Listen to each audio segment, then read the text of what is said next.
Noong unang panahon, sa isang maliit na baryo sa gitna ng malawak na kabundukan, may isang binatang nagngangalang Juan Tamad.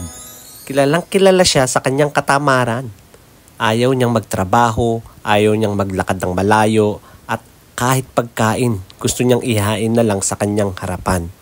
Habang ang ibang kabataan sa baryo ay nagsasaka, nangingisda, at nagtatrabaho para sa kanilang pamilya, si Juan ay palaging nakahiga sa ilalim ng puno at naghihintay na mahulog ang bunga ng bayabas para hindi siya mahirapang pumitas. Isang araw, habang nakahiga sa ilalim ng isang matandang puno, may lumapit sa kanyang isang mahiwagang matanda. Nakaputi ito mula ulo hanggang paa. May hawak na isang tungkod at may matang tila nakakakita ng hinaharap. Ikaw ba si Juan? Tanong ng matanda. Opo, sagot ni Juan nang hindi man lang tumayo. Ano pong kailangan nyo? Narinig ko ang tungkol sa iyong katamaran, ngunit bibigyan kita ng pagkakataong baguhin ang iyong buhay. Mula sa kanyang bulsa, inilabas ng matanda ang isang maliit na supot na may laman na isang binhi. Hindi ito pangkaraniwan. Kulay ginto ito at kumikinang sa sikat ng araw. Ito ang mahiwagang binhi, sabi ng matanda. Kapag itinanim mo ito at tinalagaan, tutubo ito at magbibigay sa iyo ng kayamanang hindi mo pa nakita. Napangiti si Juan. Wow! Puno ng ginto kaya ito? O puno ng pagkain? O baka naman isang puno na nagbibigay ng tinapay at prutas na hindi ko na kailangan magtrabaho? Napailing ang matanda. Tanging ang mga may tiyaga at sipag lamang ang makikinabang sa biyayang ito. Kung hindi mo ito pag-aalagaan, hindi ito tutubo. Itinapon ni Juan ang tingin sa malayo at nag-isip. Ayaw niyang magbungkal ng lupa pero gusto niyang yumaman. Sa huli, naisip niyang, isang hukay lang naman. Matutulog ulit ako pagkatapos.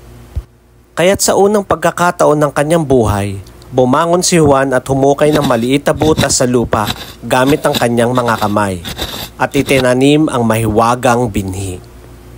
Lumipas ang isang araw, walang nangyari. Lumipas ang isang linggo, wala pa rin. Nainis si Juan. Niloko ko ng matandang yun ah. Sigaw niya habang tinatadyakan ng lupa. Ngunit sa sumunod na araw, napansin niyang may maliit na usbong na lumabas mula sa lupa. Napanganga siya. Aba, buhay nga! Dahil dito, napilitan siyang diligan ng halaman araw-araw. Dinadalhan niya ito ng tubig. Minsan nakakatamad, pero iniisip niyang baka magbigay ito ng kayamanan balang araw. Habang lumalaki ang halaman, napansin ni Juan na may isang bagay na nagbago. Hindi lang ang halaman, kundi pati siya mismo. Sanay siyang matulog buong araw, pero ngayon, gumigising siya tuwing umaga para diligan ng halaman. Sanay siyang umasa sa iba, pero ngayon, siya mismo ang nag-aalaga sa kanyang itinanim. Pagkalipas ng 3 buwan, naging isang matibay na puno ang halaman. Ang mga sanga nito may mga bunga, hindi ordinaryong prutas kundi tila kumikinang nahiyas. Mabilis kumalat ang balita sa baryo. May mahiwagang puno si Juan na nagbubunga ng kayamanan. Dahil dito, may ilang taong nagnais kunin ito para sa kanilang sarili.